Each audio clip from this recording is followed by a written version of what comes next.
Okay, we have another special guest joining us today, Secretary of Agriculture Tom Vilsack.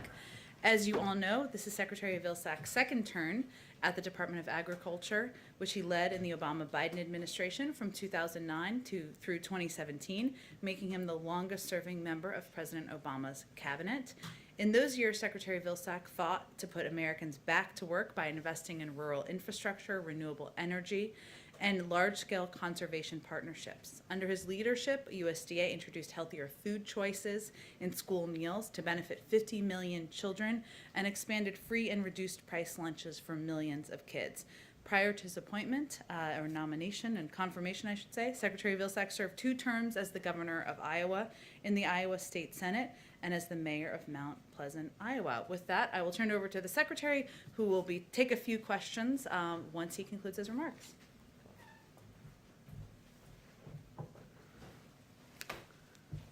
Jen, thanks very much. It's certainly a pleasure to be here today with all of you.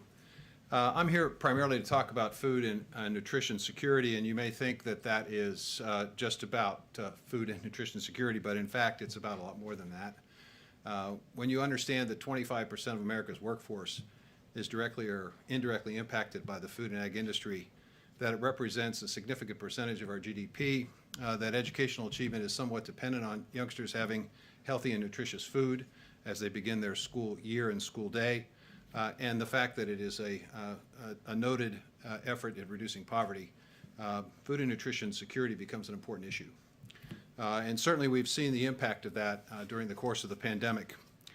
When the American Rescue Plan was enacted, hunger in the United States was at 14% of our population, which was an incredibly high number.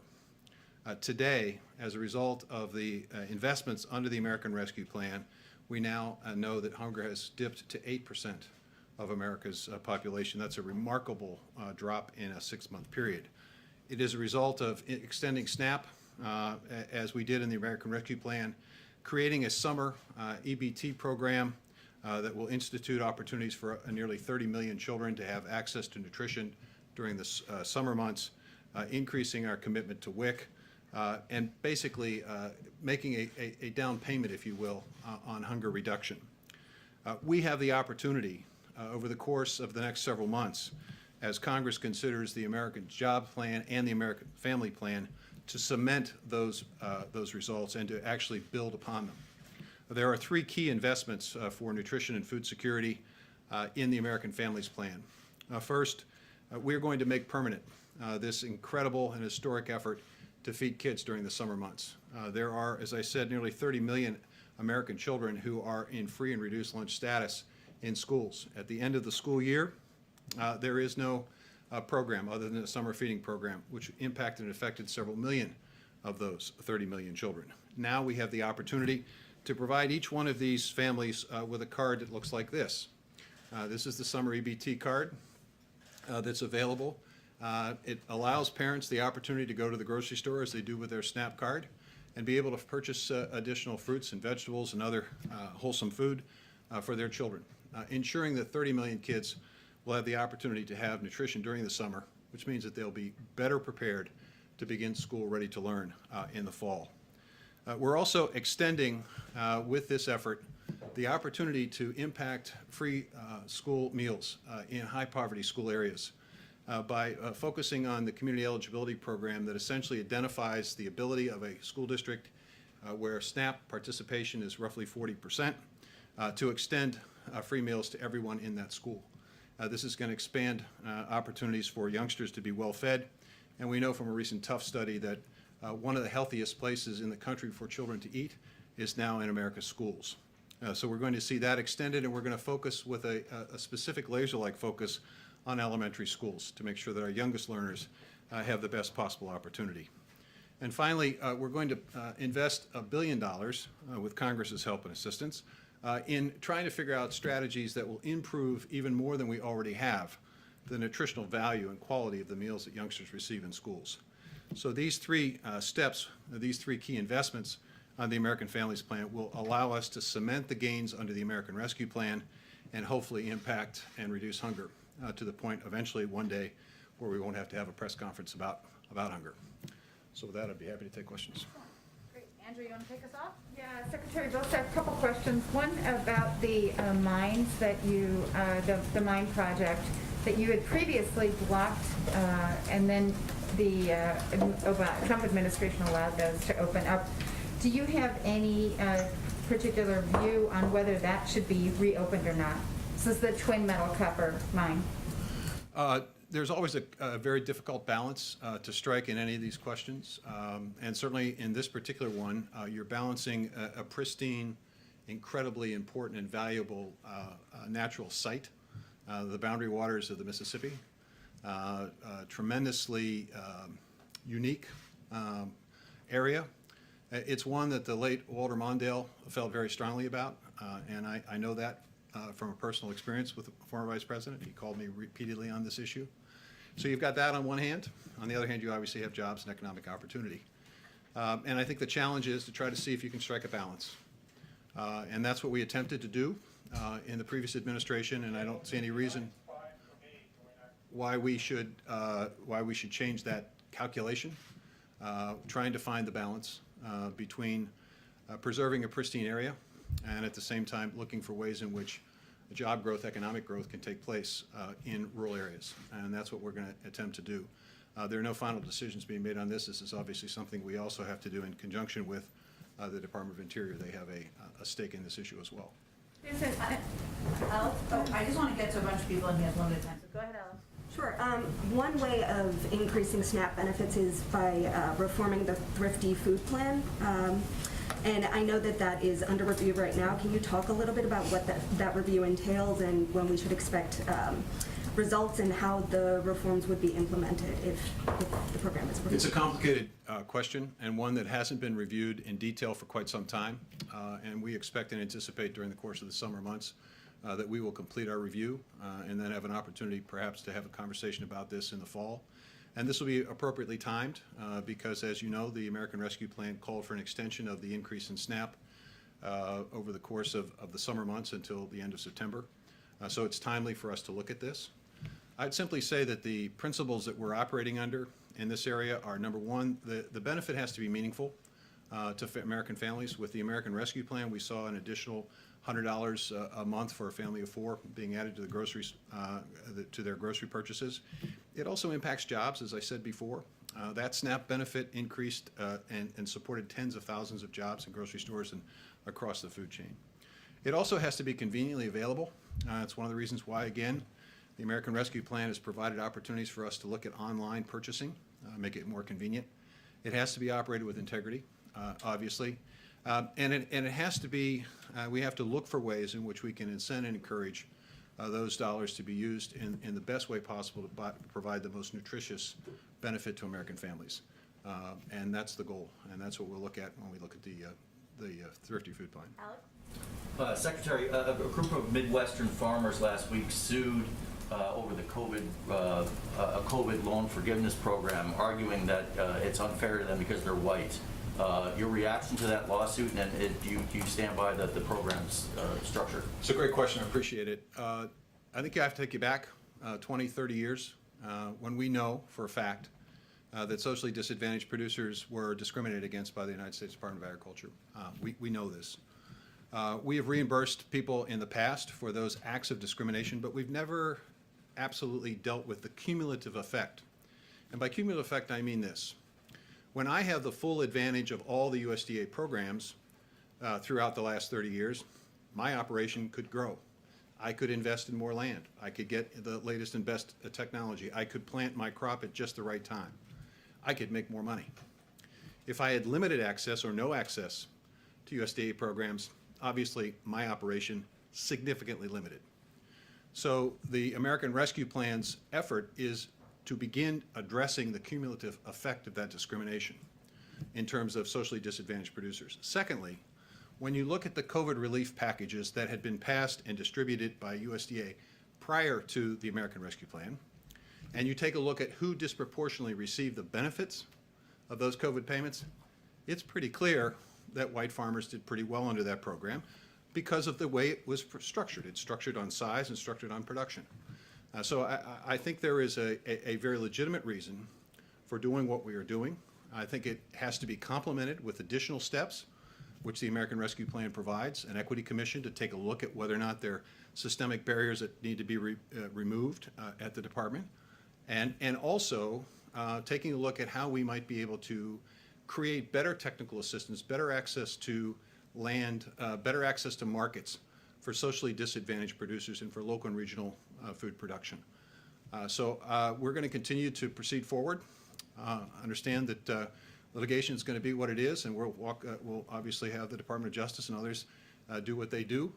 But in the meantime, the U.S. Department of Agriculture is going to move forward with that effort. Thank you, Secretary Vilsack. You've just outlined the plans for the ARP funds through the fall to deal with some of the issues around hunger. How long do you anticipate those funds will last, particularly given that next year's school year will be unique, coming off of a year where most schools have been closed for the better part of a year? And will you need more funds from Congress to address this Well, I issue? think that's one of the reasons why the President proposed the American Families Plan as a continuation and as allowing us to basically cement and make more permanent the gains that we've seen from the American Rescue Plan.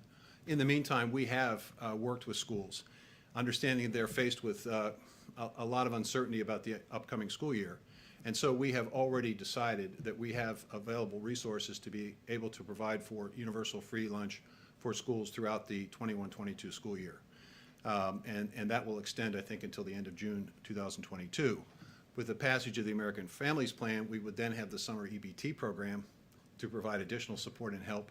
And that would give us, I think, enough lead time for school districts to be able to adjust back to what the new normal will be. In the meantime, we'll be looking at hopefully the use of the pilot under the American Families Plan to see if there are ways in which we can incent additional nutritional value for those meals, and we'll be using, hopefully with the passage of the American Families Plan, a more targeted effort in high poverty schools, elementary schools, to expand universal free meals.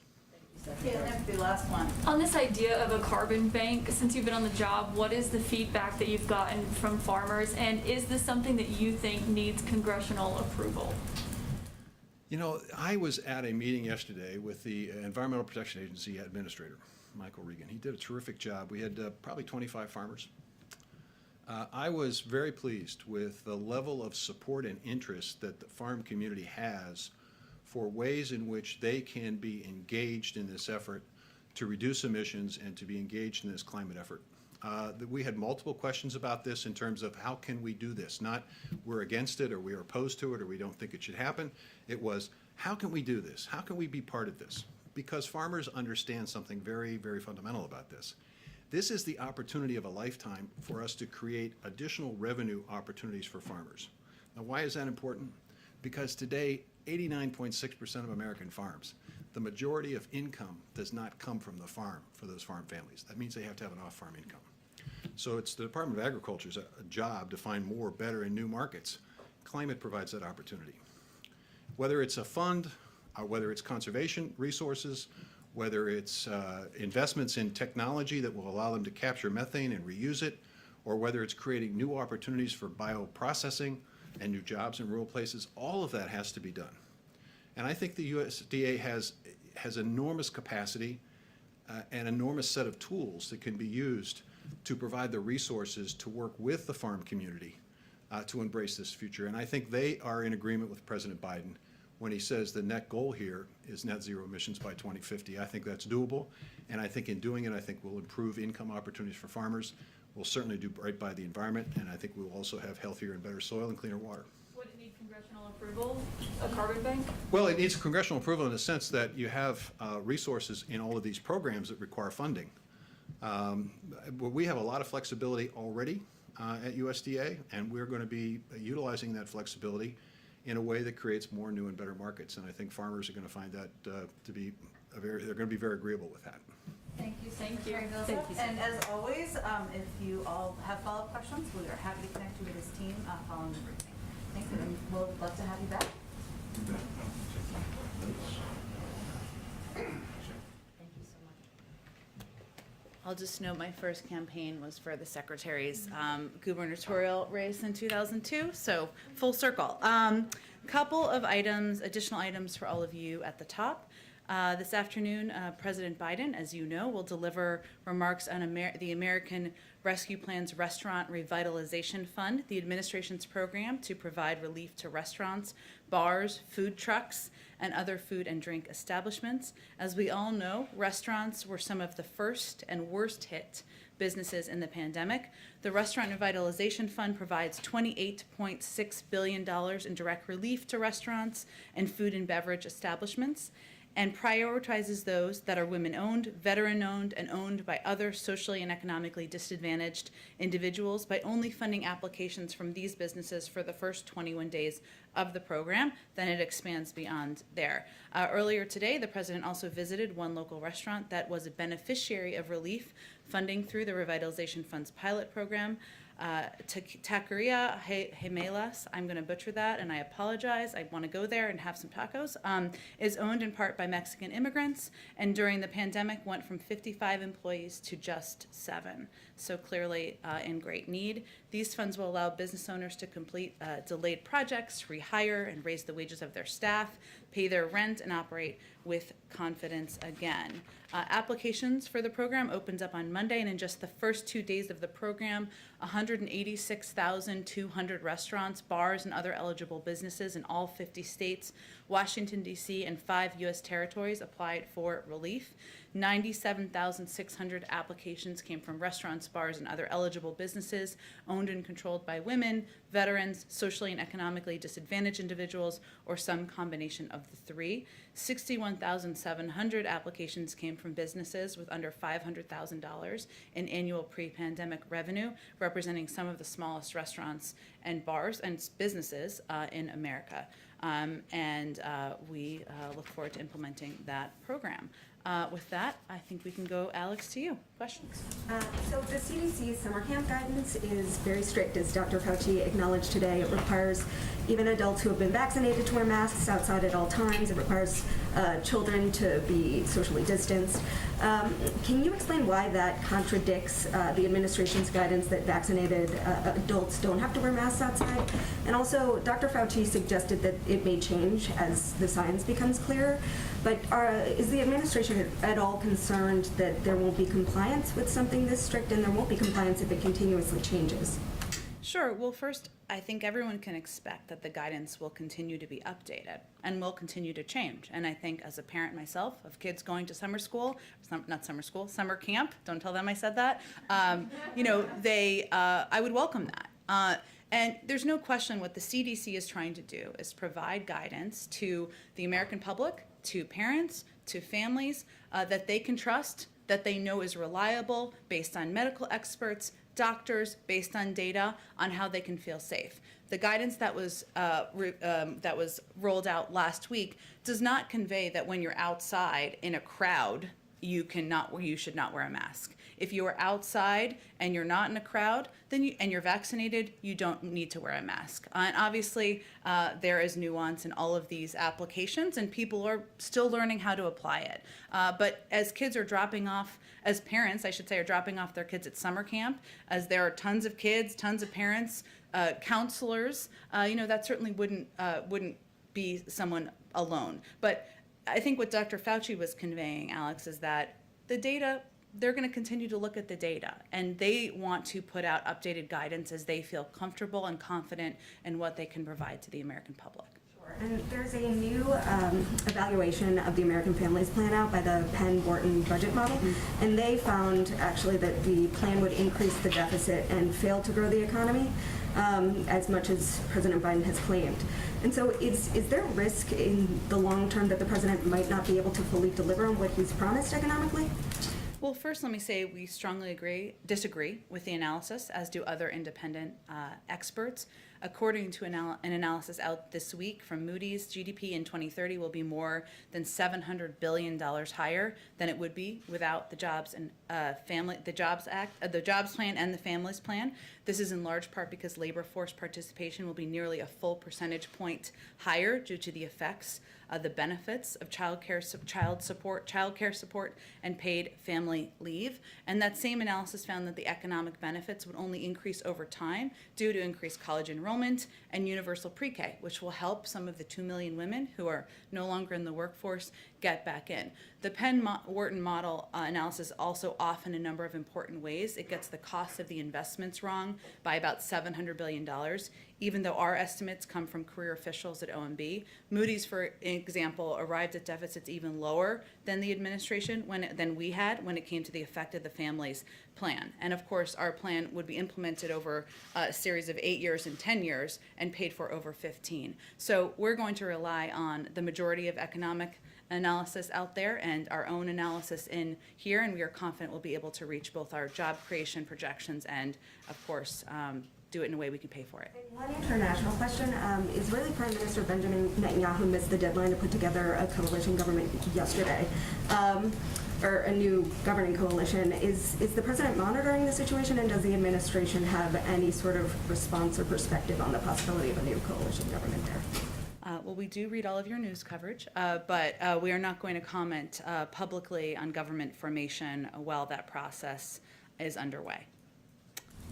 Go ahead, Andrew. Hey, so I have a couple follow-ups on Vilsack's answer, Secretary Vilsack's answer on the Twin Metals thing. Is that a decision that you think will be coming at any point soon, or is that just sort of carved out? I don't have a prediction of that. I would say I would refer you to the Department of Agriculture, and they would, of course, be the right source for that information. We can see if there's more follow-up on it on the timeline. Okay, and then on the issue of the G7 meeting and the subsequent meetings with Putin, do you have any news for us on that front in terms of timing and also the agenda? Not quite yet. As soon as we have details or any confirmed details of timing, location, date, participation, we will of course share that with you, and I would expect we wouldn't have more specifics on an agenda if and when we have it confirmed until much closer. And then just one more on my favorite topic of the WTO. Oh, I don't know which one it is. Okay. TRIPS waiver. So this morning there was a meeting of the WTO.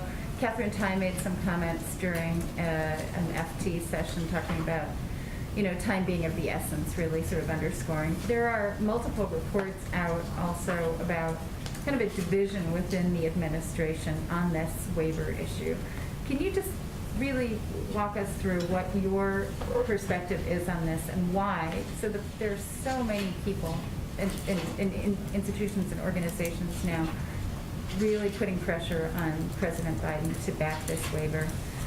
Well, I think it's important first to just take a step back and remind everyone that the president spoke about his support for this type of a waiver back during the campaign.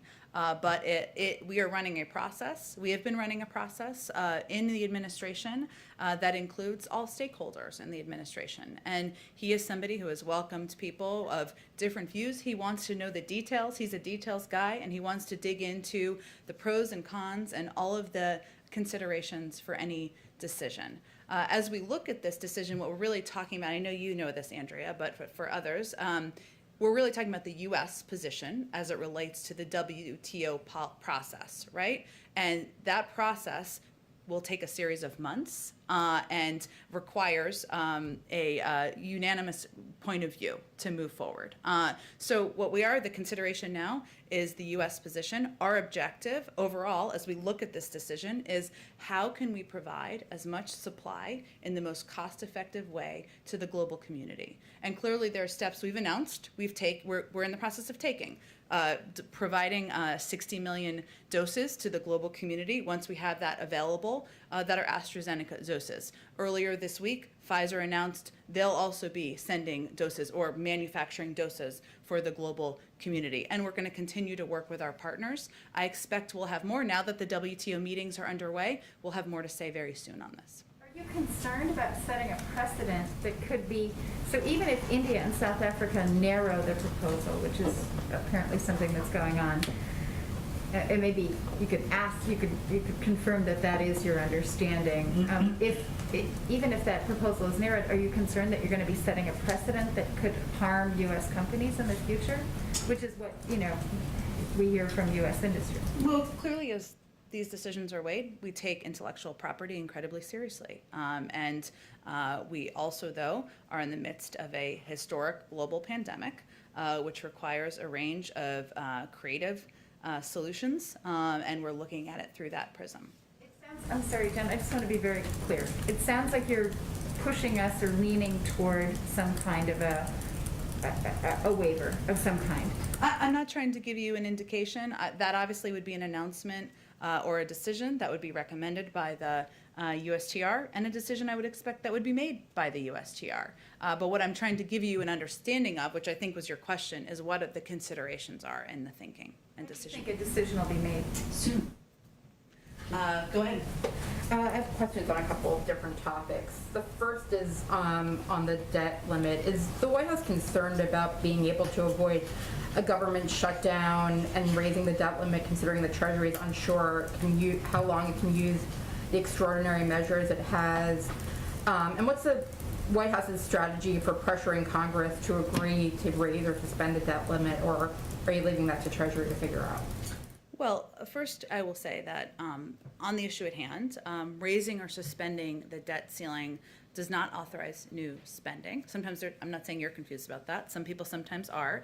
It merely allows Treasury to meet obligations that Congress has already approved. So certainly they would be in the lead, as they have historically been in most administrations, on making that case. We expect Congress to act in a timely manner to raise or suspend the debt ceiling, as they did 3 times on a broad bipartisan basis during the last administration, including the same year that the former president signed into law tax cuts that added $2 trillion to the deficit. So we certainly expect they will move forward, that this is something that has been done on a bipartisan basis. Democrats and Republicans have called for it in the past, and that's what we'll be advocating for. Senate Minority Leader Mitch McConnell said this morning, when asked about kind of the issues within his own party, that, quote, 100% of my focus is on stopping this new administration. And he touted kind of the unity within his caucus, from Susan Collins to Ted Cruz. Are you concerned that it will be difficult to work with Republicans when you have these kinds of statements coming from their leader?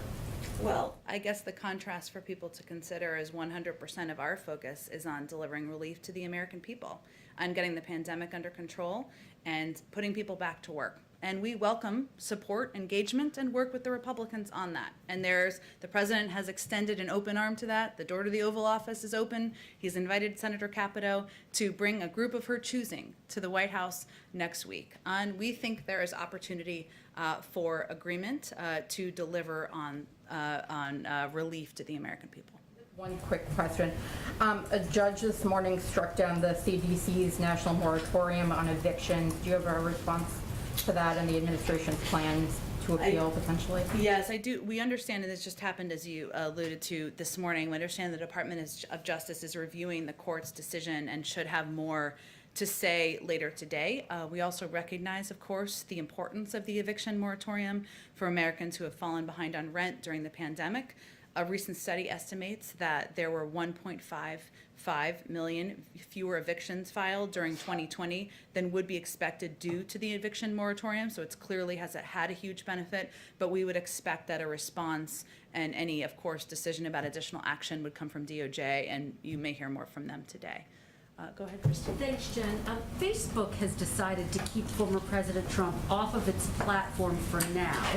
Senator Ted Cruz tweeted the following: for every liberal celebrating Trump's social media ban, if the big tech oligarchs can muzzle the former president, what's to stop them from silencing you? What do you make of that comment? Does he have a point? Well, let me first say that this is an independent board's decision, and we're not going to have any comment on the future of the former president's social media platform. That's a decision that it sounds like the independent board punted back to Facebook to make in the next 6 months, as I know you all have reported. The president's view is that the major platforms have a responsibility related to the health and safety of all Americans to stop amplifying untrustworthy content, disinformation and misinformation, especially related to COVID-19, vaccinations, and elections. And we've seen that over the past several months, broadly speaking. I'm not placing any blame on any individual or group. We've seen it from a number of sources. He also supports better privacy protections and a robust antitrust program. So his view is that there's more that needs to be done to ensure that this type of misinformation, disinformation, damaging, sometimes life-threatening information is not going out to the American public. You're saying more that needs to be done. Are there any concerns, though, about First Amendment rights? And where does the White House draw the line on that? Well, look, I think we are, of course, a believer in First Amendment rights. I think what the decisions are that the social media platforms need to make is how they address the disinformation, misinformation, especially related to life-threatening issues like COVID-19 and vaccinations that continue to proliferate on their platforms. I want to ask you also, Jen, about police reform. President Biden said he wanted it done by the first anniversary of George Floyd's death, May 25th. Is he confident that Congress can meet that benchmark? Where do those negotiations stand? Well, the negotiations are between members of Congress. So, and he, of course, is confident in those discussions and the work that is happening under the leadership of everyone from Congresswoman Karen Bass to Senator Cory Booker, obviously Senator Tim Scott, who he called out in his speech just last week. And we are in close touch with, of course, negotiators and kept abreast of their progress, but we will wait to see what comes out of those discussions. If you do the math, though, this puts police reform in some regard ahead of the negotiations, one would think, for the American Families Plan, the infrastructure plan, which he set an end of the summer deadline for. Is this now the president's top priority? Does he want Congress to tackle this first? Well, I would say that the president believes Congress can and should move forward with multiple policies at the same time. And certainly that is what is happening on Capitol Hill. Those members who are playing central roles in these negotiations, and obviously they can speak to the frequency of the discussions and the status of them, and we defer to them. They will be important participants, of course, in any outcome of negotiations around the American Jobs Plan, but those negotiations can happen simultaneously. Just finally, Jen, how does he see his role? I mean, he's the one making this call to get this done. Has he reached out to Tim Scott, the person who's leading the charge on the GOP side? I don't have any calls or engagements to read out to you, but I can say that, as you know, a number of representatives of the families were here just last week, meeting with some senior members of the White House leadership. The president has talked about how it's long overdue to put in place police reform measures that will help rebuild trust in our communities. He used his joint session speech, the highest profile moment in a president's first year, to talk about that and make the case. And but the negotiations are happening between members of Congress. He feels that's the appropriate place for them to be, and we will continue to use opportunities to call for this moving forward. Go ahead, Kristen. Kristen, I got confused. Caitlin, there's a lot of K's. It's a Wednesday. Go ahead, Caitlin. Right. Kristen and I also have been dressing a lot lately, so it's fine. Kristen has a very good mask on today. This Kristen, both of your masks. Go ahead, okay. My question is on these restaurant funds. Yes. When will they start being awarded, and does the president envision having to ask Congress for more money for this? Well, on the second piece, the first awards as part of the pilot program will be funded Friday. So we're For this program, not the pilot, the actual part of it, not the pilot. those who applied this week can expect up to 14 days on average from submission to funding. So it'll be a very rapid turnaround. Okay, and does he envision asking Congress for more money for this? When Congress comes back, we are happy to discuss the best ways to further support small businesses, including restaurants hurt by the crisis. So he's certainly open to that. And as I noted, there has already been a large interest in this program, and there are great needs across the country from these small businesses, from these restaurants that are in communities across the country. So we're happy to have a conversation with Congress about that. Okay, and my question on the patents, you were talking about how the president last summer expressed his favor for waiving these so countries would be able to mass produce these vaccines once they're ready. Of course, that was when they were not ready yet last summer. Yeah. So just to be clear, is that still his position? That has been his position. He also believes that there needs to be an internal policy process. That's what's been ongoing.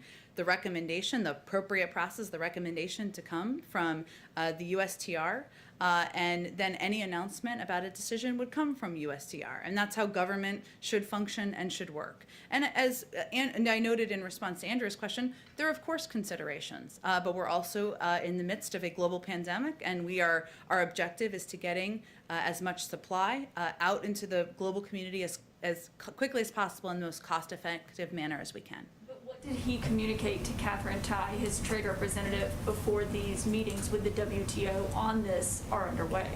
Well, there have been discussions happening here through a policy process. I don't think his comments he made last summer are a secret.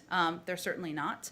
But again, he's a believer that you need to have all parties at the table, everyone providing information, hearing details, pros and cons of every decision.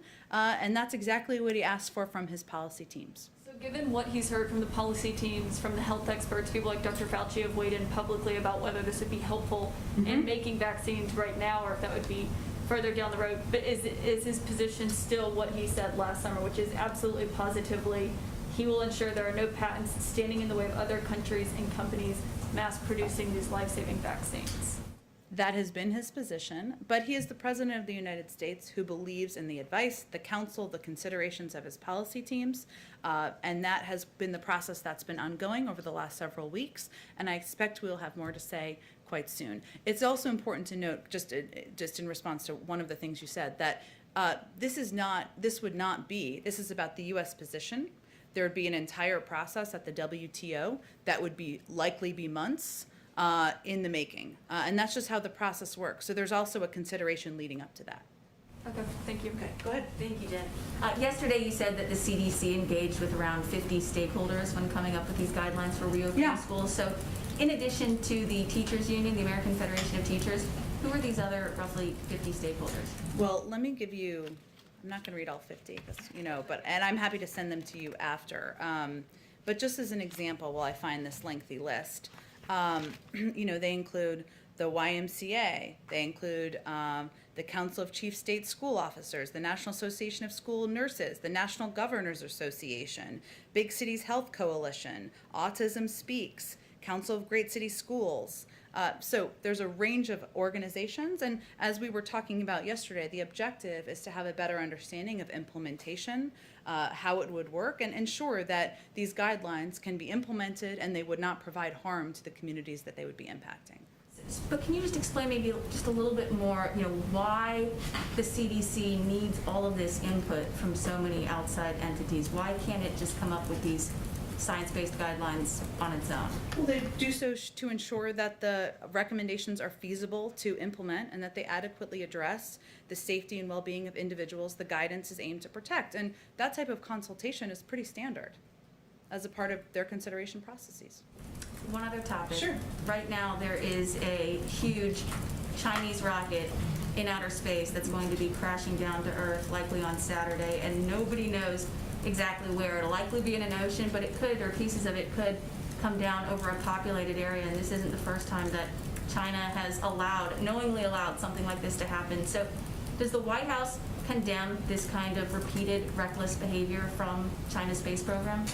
Well, let me first say that U.S. Space Command is aware of and tracking the location of the Chinese Long March 5B in space. And obviously the Space Command would have more specifics on that tracking and additional details.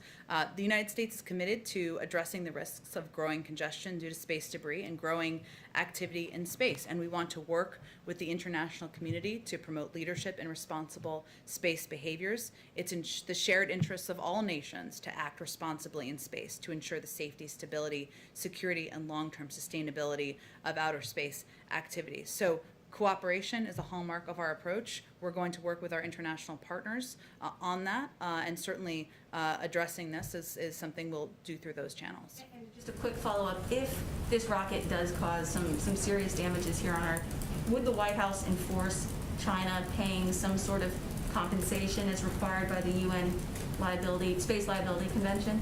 Well, again, I think we'd of course refer to the advice and guidance from U.S. Space Command and Department of Defense and others, but we're not at this point. We are certainly tracking its location through U.S. Space Command, and hopefully that's not the outcome that we are working through. Okay, go ahead, Eli. Thanks, Jen. I'm just interested if you have any response to some of the moves made this week by a few Republican governors to get rid of, protections that were in place for people, public benefits, also public health restrictions, basically sending the message that the pandemic is over and sort of criticizing Washington, the CDC, the bureaucrats, as Ron DeSantis put it, for telling people they still need to wear masks indoors, those sorts of things, saying that the vaccines have worked. How are you trying to thread that needle by celebrating the progress of all the people who have been vaccinated and keeping these things in place, and also trying to keep people from viewing this through a political lens? Any outreach to any of these Republican state officials about the message they're sending, and any response to them from the podium? Sure. Well, first, we not only do a regular governor's call every single week with governors from across the country, from red states and blue states, to talk about implementation, any changes we're making to allocations, as we talked about just yesterday. But we also have regular engagement with governors and local officials about where the public health guidance is going, questions they have, and even sometimes challenges they have in their communities. Our position from the federal government continues to be that the public health guidelines are in place to keep people safe, not just governors and leaders of states, of course, but people in communities, families, kids, people who are in vulnerable populations, and that we'll continue to communicate that from the federal level, even as governors are pulling back their implementation in some places where it might be premature. The president yesterday was talking about transitioning from the mass vaccination centers largely in urban and suburban areas, and trying to really be more deliberate, proactive about getting the vaccine to people in outlying areas, rural areas. Is there any concern about having enough vaccinators to reach people in those areas? Will this mostly be run through local pharmacies, or is there going to be a similar effort to authorize different people in sort of medical fields to be able to administer vaccines? Well, we did take that step some time ago to expand the type of individuals who are qualified to be vaccinators, because early on we recognized that it wasn't just about supply, it was also about locations, and obviously, as you alluded to, we've made some changes and adjustments, but also about vaccinators and ensuring that a larger group of individuals, dentists, veterinarians, others, could also be eligible to do the vaccine and get it into people's arms, because we want to ensure that in a range of communities across the country, there's a range of options for people who can do exactly that. So that's not a concern that we are tracking at this point in time, a lack of, because we did a lot of work preparing for those needs. And I would say that, there were some mass vaccination sites we opened even last week, but what we announced yesterday is a kind of a phased approach based on the phase we're in at this point in time, which is that we are recognizing the daily numbers will go down a bit because we're at such a high percentage rate relative to where people thought we were at this point in the pandemic. And we know it will be harder and harder to reach people and meet people where they are, hence the increase, as you suggested, in walk-in hours, or the announcement of walk-in hours on mobile units, on partnerships with primary care physicians and doctors to make it even easier and more accessible for people to get the vaccine. Just one more on tomorrow on the trip to Louisiana. So far, the president has mostly traveled to states that are, competitive swing states. Louisiana is obviously a red state, but has been impacted by COVID. Except for Texas and Ohio. Well, okay. But, there's been a lot of travel to some of these states. Can you just talk a little bit about the takeaway that people should have when they see the president showing up, in deep red Louisiana tomorrow, and the issues that he wants to draw attention to? Sure. Well, first, the president, when he was elected, knew from day one he was going to govern for all Americans, and that was going to be his objective. And so even if it's for people who didn't vote for him, for states who didn't vote for him, his focus is on delivering for them. So tomorrow he'll make 2 stops in Louisiana. His focus will be on talking about the American Jobs Plan and how that plan, in a historic investment in infrastructure, rebuilding the type of bridges, roads in Louisiana that are long overdue to be upgraded, could help not only people's travel and commutes, but also create jobs in these communities. And it's not about just delivering for people who voted for him or people who have blue check marks next to their name because they're Democrats. And that's part of what this message should send, this visit should send.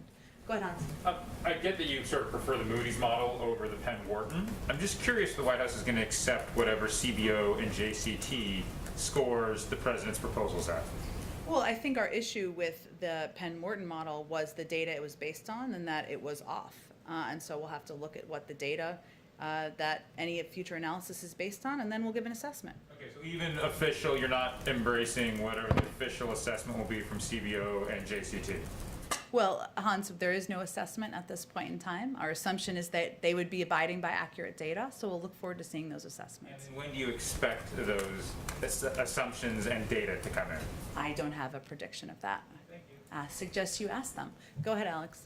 Does President Biden agree with Governor Whitmer's decision on the oil and gas pipeline? She's citing essentially water quality issues. It's really angered Canada. Does President Biden agree with that decision? I'd have to take a closer look at the pipeline. I mean, we have been evaluating in a case-by-case scenario. Which pipeline are you talking about? The Enbridge. The Enbridge one. We look at each pipeline through the prism of the impact on the environment and also the impact on the economy, and we make assessments. So I'd have to talk to our team if that assessment's been concluded or not. Okay, and the president's going to be talking about implementation later. What sort of oversight plans are being talked about as far as the spending and making sure it's... For the restaurant program or just the programs in general? In general. Inspector generals, I mean, can you give us an idea of what sort of oversight is being talked about?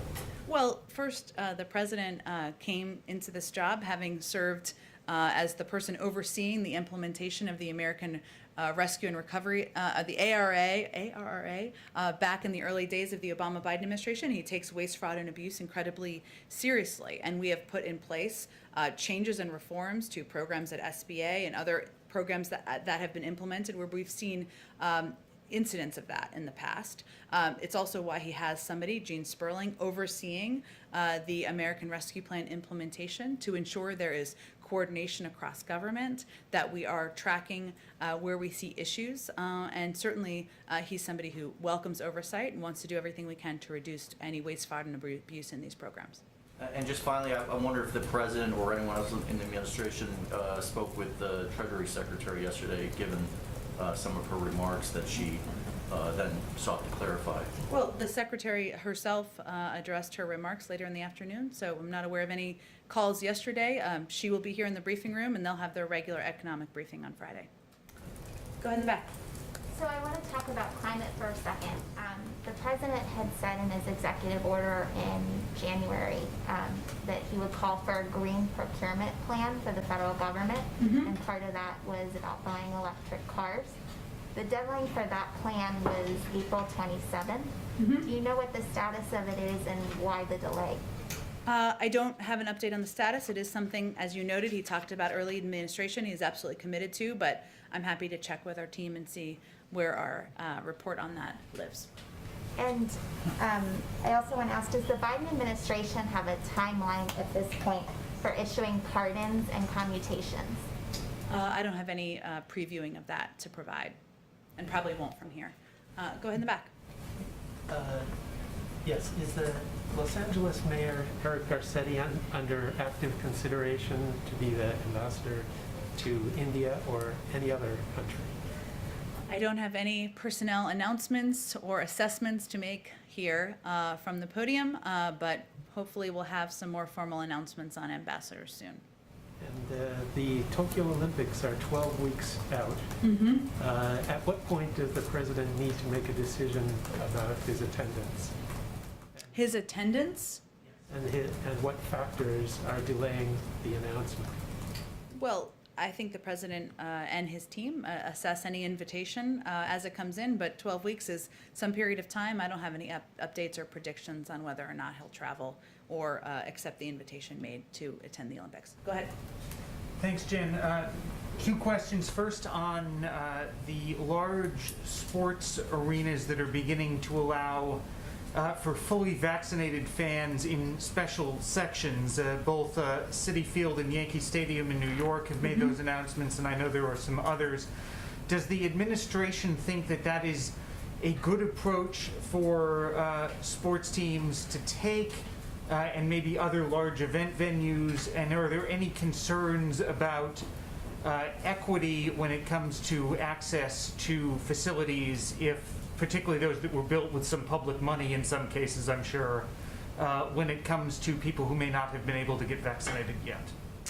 Well, first, everyone in the country is eligible to be vaccinated, and certainly at this point in time. So we are, and we, as we've noted here, have taken a range of steps to ensure we are meeting people where they are, getting these vaccine doses out to communities around the country. In terms of an assessment of the safety of this approach by sports teams, I'd have to talk to our COVID team about that. And I think it's unlikely we're going to be weighing into every private sector decision about how they're moving forward once people are vaccinated. But I will check with them on that. Okay, and then the other question, if I can follow up on the debt limit question just a little bit. Sure. Does the president have a position on whether or not the debt limit itself should exist at all, considering every couple of years we go through this question of what are the extraordinary measures and how much extra time do we have, and we know at the end of the day that it's going to have to get raised or else we're going to have some sort of economic calamity. Does the president have a view on the question more broadly of whether or not there even should be a debt limit? Well, first, raising or suspending the debt ceiling doesn't authorize new spending. It merely allows Treasury to meet obligations that Congress has already approved, right? It has been the case for many years, and there have been bipartisan votes to support. So, the president does believe that Treasury should be able to meet its obligations and believes that Congress should move forward in a bipartisan manner, as they have historically in the past, including 3 times during the prior administration. Go ahead in the back. Thanks. On the G7 trip, is there any advance on whether the president will meet with the Queen? And separately, has the president or the First Lady been in contact recently with Prince Harry? I don't have any more trip details. Who among us wouldn't want to go see the Queen? But I don't have any details to preview at this point in time. I expect as we get closer to the trip, we'll have more specifics. And I don't have any calls or engagements with Prince Harry or Meghan Markle to read out for you with the President or the First Lady. One follow-up, is there a timeline on an announcement for the British ambassador? A timeline? I don't have a timeline for that. Any names or anyone under consideration? No names to float out there for you. Hopefully we'll have some more ambassadors soon to announce. When you say soon, will that be before or after he makes his decision on going to the Olympics? I can't order for you, Hans. There's just so much excitement to stay tuned for around here. So we'll see. Okay, thanks everyone.